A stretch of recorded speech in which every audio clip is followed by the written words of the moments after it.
Hello, lovely folks. Aren't you glad to be back to listen to me watch another episode of Baywatch Nights? This is episode 16 of season 1 and the 16th episode overall of the series. And this one's called Curator. So I'm going to guess that this probably has something to do with an art thief. I'm guessing like it's a curator of a museum and maybe the curator is the thief. Definitely something with a museum, 'cause that's all I can think of what curators do, is they deal with the museums. So, David Hasselhoff, save the museum.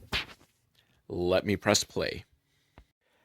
No opening credits. We go straight to the action with Angie Harmon on the beach in a bikini, this is what makes this show so amazing, so great that I love it, is Angie Harmon in a bikini. I don't know, there's other stuff that happens in the show, but none of it is as good as seeing Angie Harmon in a bikini. And does that make me sexist? Probably, but I don't care. And so she's putting on suntan lotion. Hawaiian Tropic, specifically, because she's in front of a Hawaiian Tropic sign. So, product placement. And I was expecting her to say, like, oh, how great Hawaiian Tropic is when David Hasselhoff comes by and tells her to, make sure you're putting on suntan lotion. She's just like, I am. And we get a nice, close-up of the Hawaiian Tropic sign. Because Hawaiian Tropic, when you're on Baywatch Nights during the day. And there's a very, just awkward feeling between the two of them. And I'll be straightforward with you guys. It's been a couple weeks, maybe a month, layup time in between watching episodes of Baywatch Nights. But timed so well so that you didn't realize, because I'm still coming out on time, hopefully. I don't know, I might be late with this episode. But so I forget what happened in the last episode, so I don't know if there's some sort of weird romantic tension between the two of them that's kind of coming to a boil. Because he's just kind of and just weird and awkward with her. And then as he walks away, she's staring at him in the mirror and takes a picture of him. And I don't know what's going on. They kind of there's a weird vibe between them. It doesn't feel anymore like they're gonna fuck. It feels more like that they already fucked and realized, well, because, after Hasselhoff fucks you, he kind of loses interest. So, I don't know, maybe they fucked. And Hasselhoff is just like, okay, moving on to some other beach babes. But Angie Harmon, she still wants to Hasselhoff. And then we've got a special appearance by Yasmin Bleef of Baywatch Days, appearing on Baywatch Nights during the day. And she's going to the little lifeguard treehouse thing. What is it, a lifeguard house? What is it called? They oversee the beach. And then this guy comes in, and he's got a gun pointed to his head, because he's going to kill himself, because his name is Garf. I don't know if specifically that's the reason he wants to kill himself, but that's something he says. He's like, my name is Garf. It's a horrible name. And he's saying that while he's got the gun to his head. So, whatever else going on in his life, being named Garf apparently is not helping him.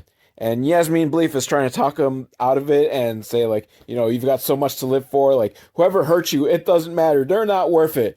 And he decides she's right. He's not going to kill himself. He's going to kill her. Gun pointed at her. And, here's the opening credits. So, I guess that was just a cold open. Cold open, but oh so fiery hot. So while Garf's got the gun pointed at Yasmin, she should have just been like, I understand you hate the name Garf, but I'm named Yasmin. That is a very, weird name. It's like Jasmine, but with a Y, and spelled E-E-N. Yasmin.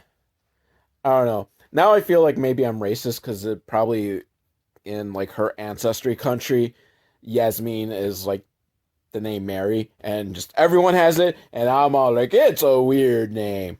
But anyhow, Garf is like, I want you to answer me truthfully. Am I homely or am I plain?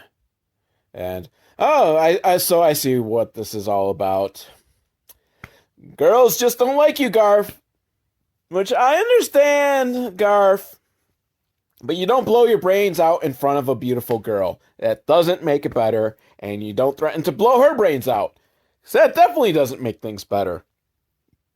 But Yasmin, she's all like cool about it and like, well, I think you're a very good looking person. No, wait, she said nice looking, which means you're ugly, dude. Nice looking. No one says you look. If you look nice, it's about like you're dressed nice. But no one says nice looking to describe like your like physical features. And he's like, really? Would you kiss me? Which, what's she gonna say? No, you've got a gun pointed at her. Of course she's gonna kiss you, because it's coercion. It is sexual assault. And so she starts moving in to kiss him.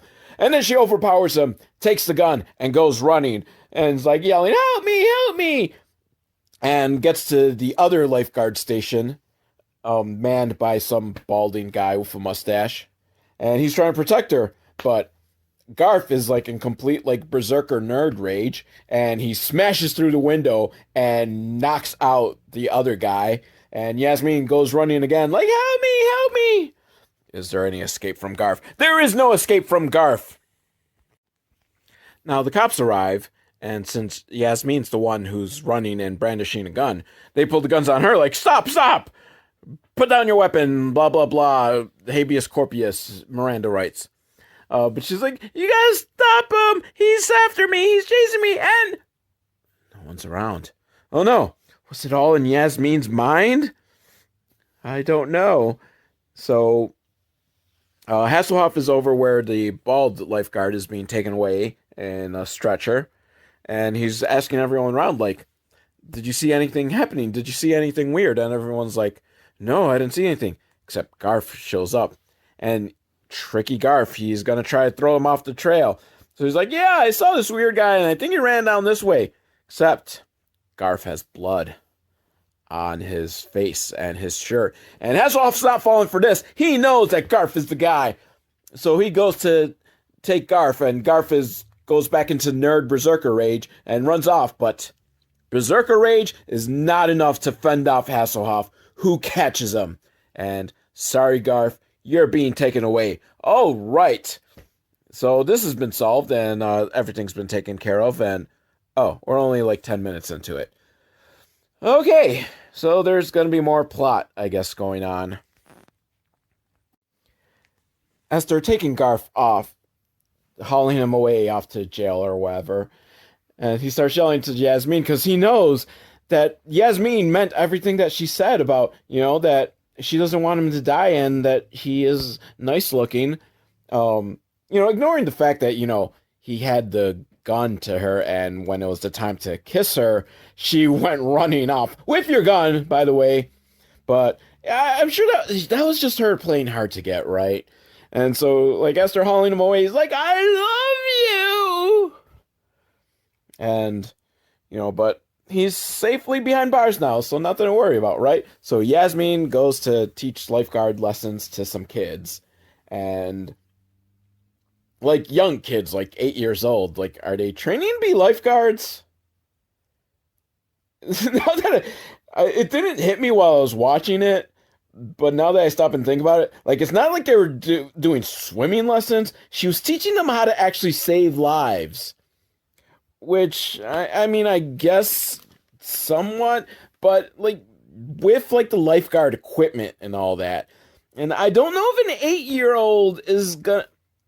I mean, it might be able to help save someone drowning, but they're not gonna really save someone drowning. And they're not gonna be using, like, the lifeguard equipment. They're fucking 8. But I forgive it, because Donna D'Errico is, I don't know what she's doing, but she's in one of those Baywatch suits, except hers is black, which makes it even hotter. So, yeah, I don't know. Whatever. They're training something. I don't care. Like hair is jiggle vision. That's really what, this show is all about. But as they're packing up and getting ready to go home, someone's left a present for Yasmin in her bag. Like, oh, some nice jewelry. It says, I love you. Doo doo doo. Oh no. Can it be Garf? Oh, I hope it's not Garf. He's supposed to be in jail. He can't be coming after me and sneaking jewelry into my bag. So Yasmin Bleef goes to the Hasselhoff Detective Agency to tell them what's going on, and she doesn't know what she can do. And apparently, Garf has been released on bail because, according to his lawyer, it was just all a situation because he didn't take his Prozac. Which, I guess around this time, wasn't this like when Prozac was the big drug? And so the writers are probably just like, everyone knows Prozac, it's for crazy people. Except I don't really think Prozac would be a good drug for someone who's, like, it's kind of a depression pill. So I don't think, like, if you're taking Prozac and then go off of it, that you're gonna go start stalking people. But who knows, because the judge might have just been like, sounds plausible enough. So he's out on bail, and Yasmin Bleef is, like, just all worried, like, oh no, he's gonna come after me. And she goes to her apartment with David Hasselhoff in his brown Adidas bomber jacket. I don't know why I love pointing that out. Maybe just because I love the jacket and I want one. I want a brown Adidas bomber jacket because it is so fucking cool. But it probably would look like shit on me. It just only looks cool on Hasselhoff because he's fucking Hasselhoff. Anything's going to look cool on him. But they get home. And on the answering machine, just message after message from Garf, saying how much he loves her and wants to be with her. And, I mean, that's crazy. And, oh, there's a teddy bear that's been left for Yasmin Bleef, presumably from Garf. At this point, it's so being laid on so thick that I'm thinking the teddy bear and the necklace weren't from Garf. And there's someone else, the Curator of the title of the episode. He's the one behind it. Don't get me wrong, Garf is batshit crazy, and deservedly so that they do get a restraining order on him that, the Hasselhoff Detective Agency is gonna do. And even if Garf isn't breaking in, all those fucking messages on her answering machine alone warrant a restraining order. Yasmin Bleef is working at her lifeguard duty at her station, and this little kid comes up with some flowers and like, hey, pretty lady, these flowers are for you. And she's like, oh, really?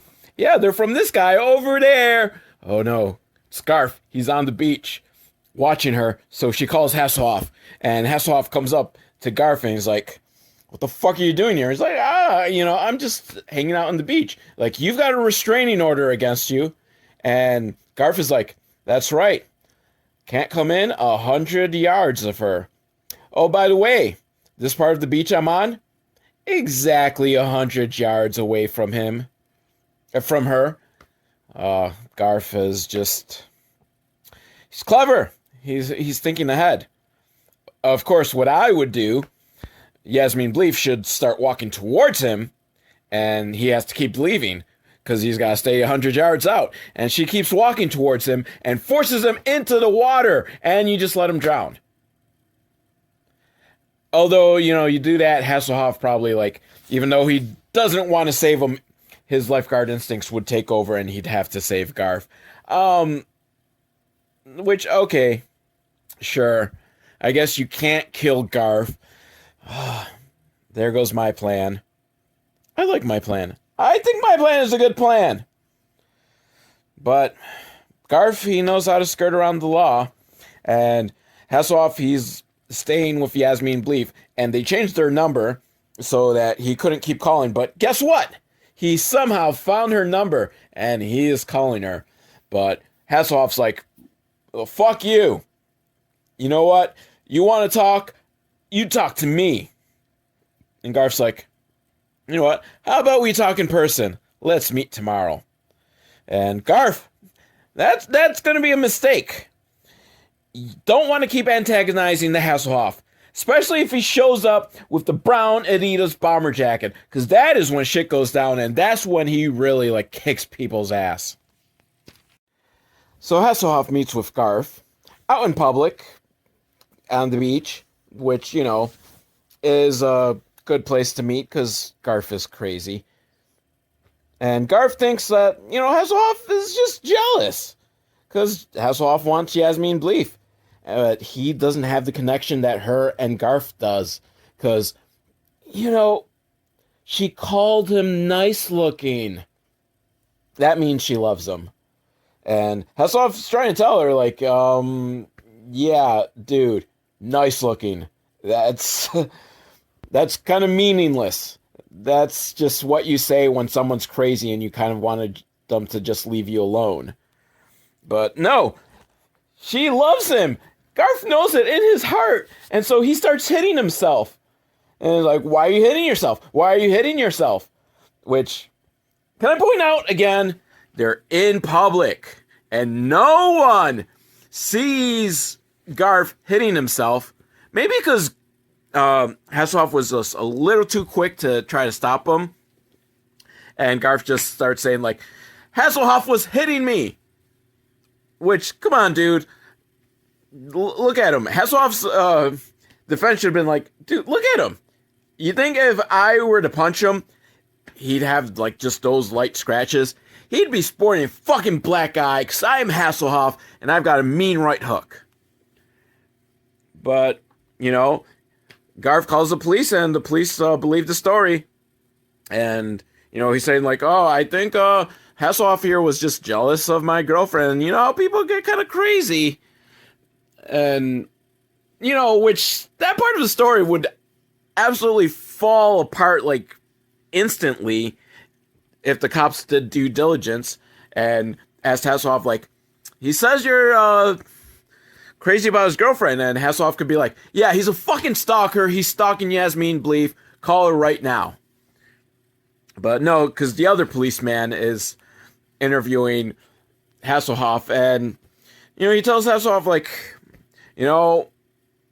he's not pressing charges. I would just leave him alone, because if he keeps getting pushed, it's going to be his word against yours. Which I say, Hasselhoff, keep fucking pushing it, because Garf is crazy. So if it comes down to his word against yours, who are they going to believe? The guy who's on Prozac and has a restraining order against him? Or Hasselhoff? I will believe Hasselhoff 10 times out of 10. In fact, the only person whose word to me would mean more than Hasselhoff is Tom Hanks. Anyone else, I'm going to take Hasselhoff's word. If it's Hasselhoff versus Tom Hanks, well, you kind of got to go with Hanks. Just do. Now, Garf has a dream. Not the kind of dream that Martin Luther King had. Not a dream of what he wants in life, although it kind of represents that. It's one of those dreams that you have at night. I'm assuming, actually, maybe he is just fantasizing and daydreaming. That's not an actual night dream. But, he's envisioning his life that Yasmin Bleef loves him because he's nice looking. That still just gets me. Nice looking. Like even if someone told me, like, if a girl had come up to me and be like, you're nice looking. Like, bitch, what do you mean by nice looking? Like, good looking? Okay. Decent looking even? Nice looking just sounds awful. But then he dreams that he marries her. She's wearing a white dress. And then it's time for the honeymoon. She's in some white lingerie. I gotta admit, Yasmin Bleef looks fucking hot in white lingerie. And really out of it, too. Like, okay, Yasmin Bleef is hot. But her in lingerie, yeah, I've had that dream, too. But the part of the dream that really gets me is there's a welder welding something. I don't know. So maybe it must be a night dream because that's the kind of thing that happens like when you're sleeping and you're having a dream. It's like, oh yeah, I'm about to fuck Yasmin Bleef, and here's a welder. What the welder? What are you welding? I don't know if the welder is supposed to be Garf and he's welding something and building something, a cage to trap Yasmin Bleef, maybe. Um, yeah, I don't know what the welder's about, but Angie Harmon has done some investigating, and she finds out that Garf is the son of some like highly decorated military guy, and the pressure somehow got to Garf, and he's insane. Whatever. I'm sure that's gonna come into play. Um, well, it has come into play. He's crazy, but I bet that's how they're gonna take him down. Garf has daddy issues. That's what it always comes down to, isn't it? And so they're probably going to bring his dad, and Garf's going to break down and like, oh, I'm sorry, Yasmin Bleef, but daddy never told me I was nice looking. Annoying photographer boy. He goes up, and while Garf is walking on the beach, he starts taking pictures of Garf, like, and getting all in his face. And Garf's like, you're bothering me, you're annoying. And it's like, oh. And photographer boy's like, yeah, maybe now you know what Yasmin Bleef feels like. And he keeps taking pictures like, fuck you, I'm gonna keep taking pictures of you, ha ha ha ha. Meanwhile, Yasmin Bleef is finishing up her lesson with the kids of whatever. And I guess they've got some big meet going on soon. Because she tells them, remember, the important part is to have fun. And you know who reminds you to have fun? Losers. Because, you know, winners don't have to be reminded to have fun because they had a lot of fucking fun because they won. Wow, I totally did not mean that. I am a poet and I do not know it. Although now I do know it. And I'm still a poet. Yeah.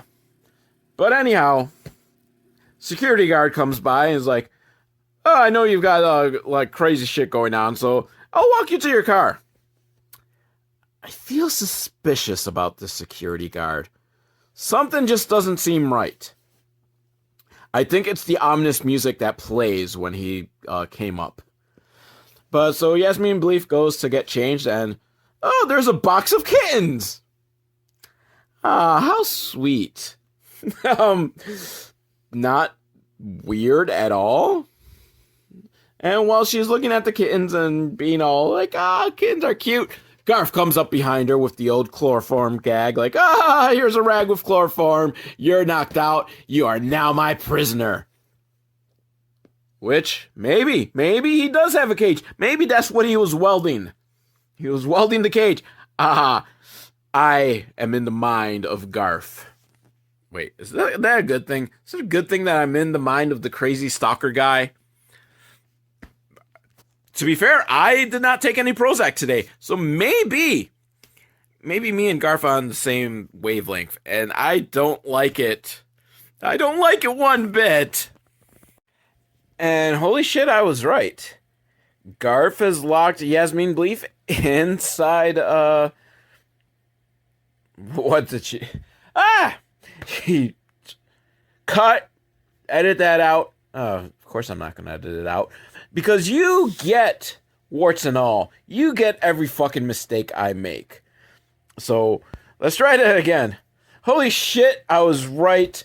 Garf locked Yasmin Bleef in a cage. I guess that's what all that welding was done. That's what he was welding. And, you know, Yasmin Bleef is like, why are you doing this to me? And he's like, because you saved my life, and so I love you. And I'm not entirely sure how she saved his life. She probably didn't, because he's just fucking cuckoo. Is that politically correct to say? Can I say he's cuckoo? Fuck, I don't even know if you really can say he's crazy anymore. But I'm not going to bog down myself in those rules, because there's probably only like 2 of you who've managed to make it this far anyhow. But so David Hasselhoff is like worried because where did Yasmin Bleef go? She's disappeared, and I'm pretty sure Garf has something to do with it. And photographer boy, he's like, well, there's this pack of candy he had bought, and Hasselhoff looks at the barcode, and holy shit, it was bought in San Pedro. Sure. You know what? Maybe in California they marked down the name, because there's not the name of a store or anything that's in San Pedro. It just says San Pedro, California over the barcode. And I don't know, maybe that's where the candy's packaged. Except it was like a Whitman sampler of chocolate. So, just because it might be packaged in San Pedro, it probably was sold somewhere else. How did he... That is like a fucking like Deus Ex Machina type of clue right there. Like, this package of chocolate just happens to say San Pedro. Let's check out San Pedro. But, you know, San Pedro's kind of big. Where are you going to narrow it down? There's a military base on San Pedro. And, you know, Garf's dad was in the military. So 2 and 2 equals 22. Let's go check it. And luckily, Hasselhoff is right. Do not ever question the Hasselhoff. He is always right. And Garf is watching on the monitor. And he's like, the enemy has entered. And who's he saying it to? No, not Yasmin Bleef. He's saying it to the colonel, military, army guy. Oh, by the way, the army military guy, he's a corpse. Dude is fucked up. This is like psycho shit. Not psycho as in crazy, psycho as in the movie. Because I'm guessing it's his dad. And he's got his dad's fucking corpse dressed up in the military. And Hasselhoff's looking around. And there's another fucking corpse. This one dressed up as a cop. So I don't even know who this is. Like, I'm just assuming the other guy was his dad. So I don't know. Maybe Garf's uncle was a police. Or was it just some random cop he killed and kept the corpse? Oh my god, this guy is fucked up in the head. Run away, Hasselhoff. I don't want you to chance it. I know it's Yasmin Bleef, and you gotta do what you gotta do. You're a lifeguard, and you gotta save lives. But this guy's fucking crazy, Hasselhoff. Get out of there. Call the police. Call the FBI. Call the military. Call the Yakuza. Call someone that's better equipped, or at least has weapons. And I know your fists are registered weapons. Your biceps are fucking guns. But no, this guy's crazy. Now, photographer boy, he enters in to search as well. Because, you know, Hasselhoff's going to need backup. I don't know what you're going to do, photographer boy. Throw your camera. But he's searching, and oh my god, another fucking corpse! This one's a teacher. Which I know, because the room, there's a blackboard, and on the blackboard, it says Teacher of the Year over and over and over. So we got Garf's military dad, this teacher, and a random cop. 3 corpses! Hopefully we won't get more. But Hasselhoff finds Yasmin Bleef, and out comes Garf with a military-grade assault rifle. Or some kind of weapon. One of those big, long guns that they use in the military. I don't know. I'm not a gun guy. I don't know how these things go. But so he's got it. But he thinks he's got the upper hand because, oh, he's got a weapon. But Hasselhoff, he's got the fucking brown Adidas bomber jacket on. You do not fuck with Hasselhoff when he's got that jacket on. Because it gives him like superpowers or something. So they fight, and he chases after Garf, and they fight onto the roof, and Garf chases or lunges at him when... I'm doing a bad job of describing this. So Garf lunges at Hasselhoff, and Hasselhoff drops down. Back body drop. Excellent form. Just a great maneuver. And Garf goes flying off the roof and gets impaled on a pole of some sort. And Hasselhoff looks over. And I was so expecting Hasselhoff to like just throw out some sort of like one-liner there. But that's not Hasselhoff's style. He isn't the fucking cheesy action star who's gonna throw some one-liner like, you got impaled. I don't know. I'm not a screenwriter. I don't get paid money to come up with one-liners. So obviously, and there's the reason why. I couldn't fucking think up of a one-liner. But Hasselhoff, he's serious. He knows there's no joke about a guy just falling to his death and being impaled. There's nothing funny about that. He takes it seriously. So he doesn't even say a word. Because even though Garth was a fucking psychopath, Hasselhoff has respect for the sanctity of life. And he is not happy that a guy has just been killed. Now, Photographer Boy has managed to find Yasmin Bleef and gets her out of the cage somehow.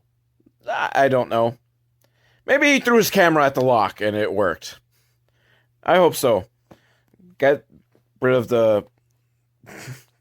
Photographer Boy. I don't like him. I don't like his character. Bring back the psychic. But Yasmin Bleef, she's relieved, but she has now the trauma that she's going to have to live with for the rest of her life.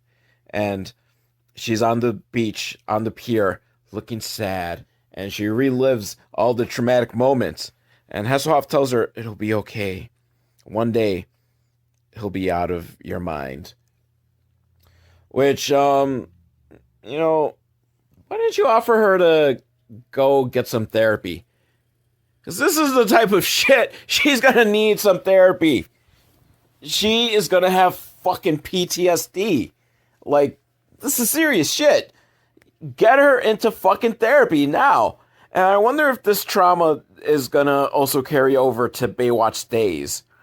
Like that would be awesome if at least, like, at this point in the series of Baywatch Days, like, for the rest of the series, like, she has to deal with all this trauma.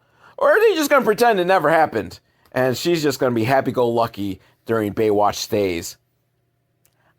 I don't know. But that is the end of the episode.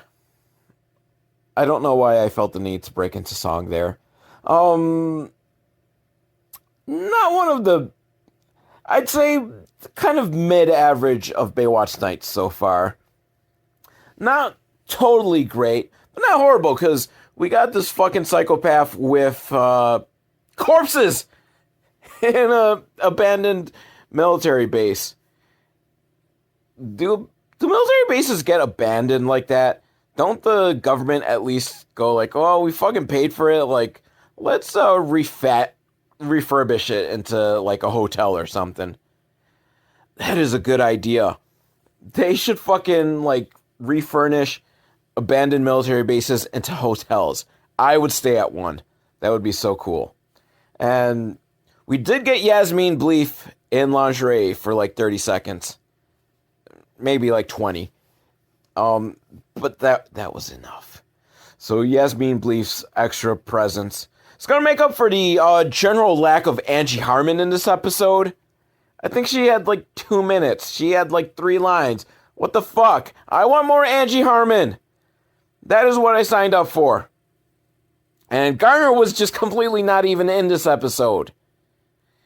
I hope that doesn't mean that he's gone, that he's like left the show and is no longer part of the detective agency. Because I like Garner. I do not like Photographer Boy.